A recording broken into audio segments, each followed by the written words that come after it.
और अगली बड़ी खबर उत्तराखंड से। उत्तराखंड की धामी सरकार का बड़ा ऐलान सामने आया, जहां पर पुष्कर सिंह धामी ने बड़ा ऐलान करते हुए स्कूलों में गीता के श्लोक लाजमी कर दिए गए हैं। भगवत गीता के श्लोक जरूरी करार दिए गए हैं और बताते चलें कि भगवत गीता के श्लोक लाजमी कर दिए गए हैं। स्कूलों में ये कानून लागू होगा, जहां पर स्कूलों में भगवत गीता के श्लोक पढ़ाना लाजमी होगा। तो उत्तराखंड के स्कूलों में ये लाजमी किया गया।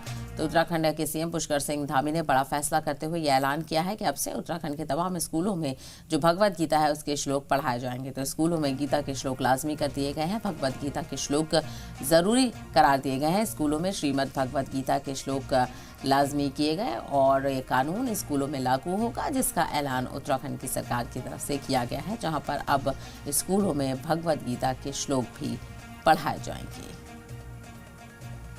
तो आपको बताते चलें, उत्तराखंड सरकार ने ये बड़ा फैसला करते हुए ऐलान किया है। उत्तराखंड की धामी सरकार का ये बड़ा ऐलान है, जहां पर सीएम पुष्कर सिंह धामी ने स्कूलों में गीता के श्लोक लाजमी किए, भगवत गीता के श्लोक जरूरी, स्कूल में श्रीमद् भगवत गीता के श्लोकों को लाजमी किया गया।